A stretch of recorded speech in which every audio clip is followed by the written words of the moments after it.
c'est la grande soirée documentaire et poésie du dromadaire et du désert. Il y a le premier bar à lait de chamel au monde, avec une variété incroyable de lait de chamel. Il y a une tombola, on va gagner le chameau en or en chocolat, au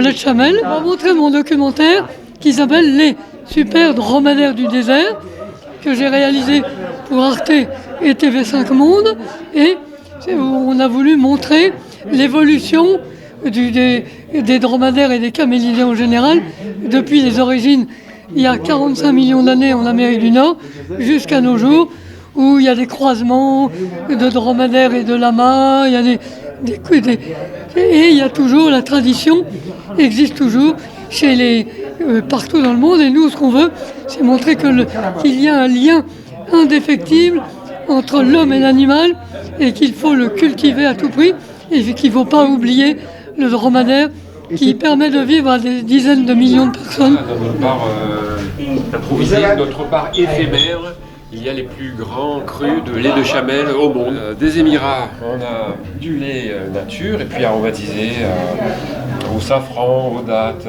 à la fraise, au chocolat. On a du choubat du Kazakhstan.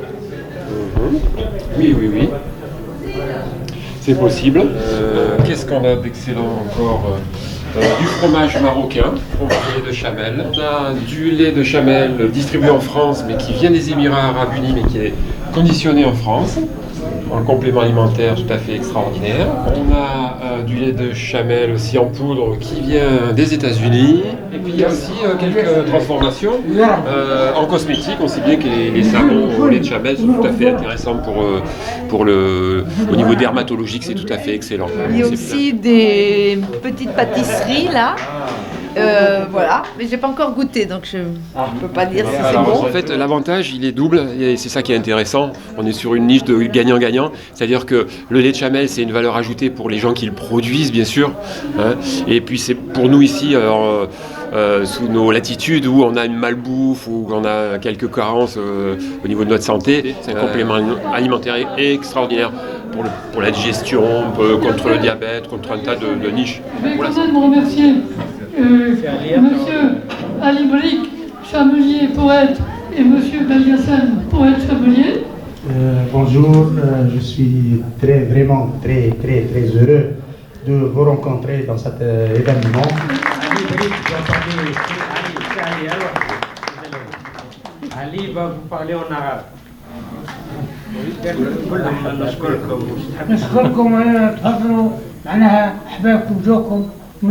remercie Patrice de Seine, et c'est quand même grâce à lui que ma passion du chameau a pu toucher le grand public à travers le film que nous avons réalisé ensemble. François, merci à tout le monde. Juste pour dire qu'effectivement, c'est peut-être moi qui l'ai aidé à faire ces films, mais c'est lui qui m'a transmis cette passion des chameaux, des dromadaires. Et donc c'est une série. Et des lamas, les petits camélidés, des alpacas, que nous oublions les trop souvent. camélidés en général, oui. Et donc ça a été pour nous, ça a été quand même une longue aventure, puisqu'elle a démarré carrément en 2006 et elle s'est terminée en 2015, pour vous dire que c'est difficile de faire des documentaires aujourd'hui, mais je crois qu'on s'est bien débrouillé, et finalement on est arrivé à nos fins. Ces films ont eu une énorme diffusion internationale parce qu'ils ont été vendus à Al Jazeera notamment, donc pour la couverture du Proche-Orient, mais aussi à la CCTV9 par exemple chinoise. Donc ça veut dire quand même effectivement des dizaines et des dizaines de millions de spectateurs. Une famille animale a su évoluer et s'adapter aux environnements les plus chauds, les plus froids, les plus élevés. On les appelle les camélidés. Le chameau a 2 bosses d'Asie centrale. Le dromadaire a une bosse présent de l'Inde à l'Afrique. Et leurs cousins sans bosse d'Amérique du Sud, le lama, l'alpaga, le guanaco et la vigogne, font partie de cette famille. Après avoir contribué à l'essor de nombreuses civilisations, ces animaux ont été délaissés. Mais aujourd'hui, dans des sociétés en pleine mutation, l'homme redécouvre leurs vertus et leur redonne une place à part dans le monde moderne.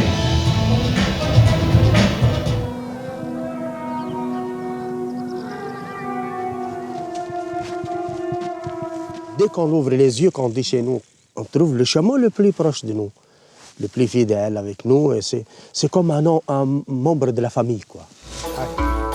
Le poète Belgassem Abdelatif est le gardien des traditions orales des nomades du sud tunisien. Son poème à la gloire du dromadaire est un tube dans tout le monde arabe.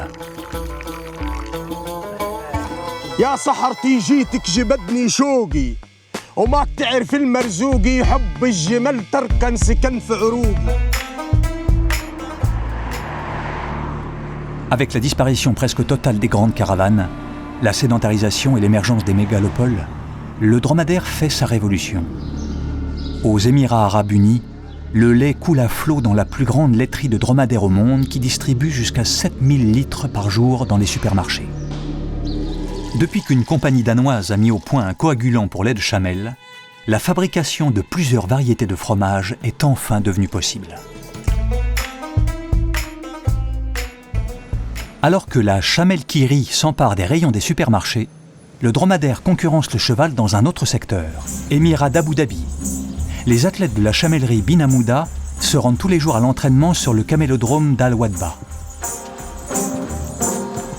Au centre d'entraînement, les champions sont littéralement choyés. Ils font beaucoup d'exercices. On s'occupe de leur hygiène et on surveille de près leur santé. On leur donne aussi des vitamines.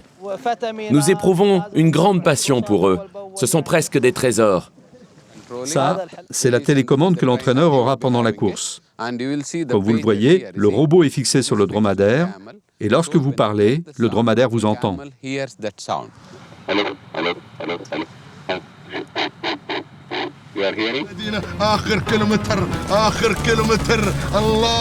Dans le sprint final, les entraîneurs déclenchent les robots pour cravacher les montures.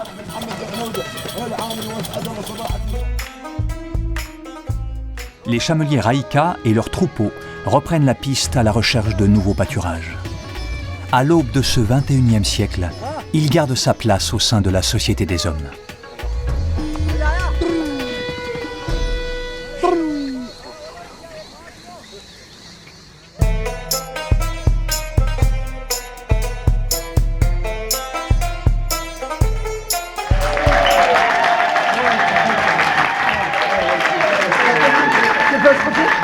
Je sais que c'était un très bon film, super, très complet. Alors je suis pas arrivé au tout début, mais à 10 minutes, mais franchement, il parle du Kama, il parle du Lama, du lait, Moyen-Orient. Moi j'ai été au Koweït, pas dans les Émirats, mais pas en Arabie Saoudite, mais ça veut pas la même chose.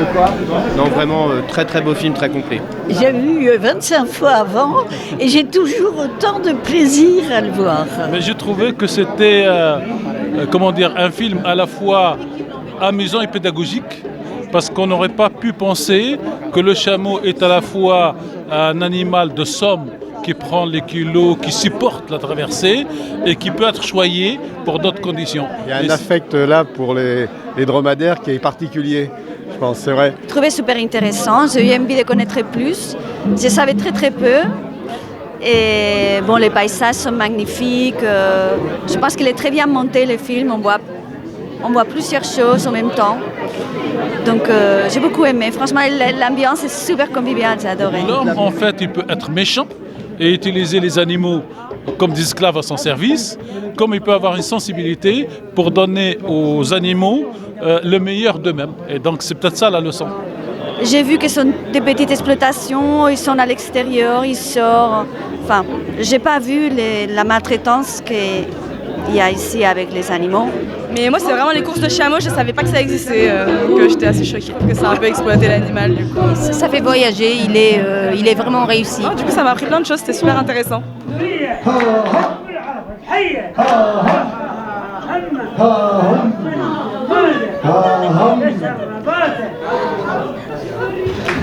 Alors,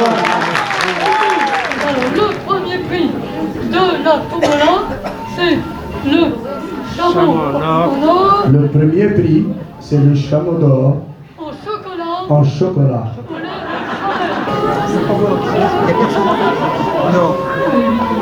Le 24 jaune. Le 24 jaune, on a gagné. C'est Ali qui trouvait le nom.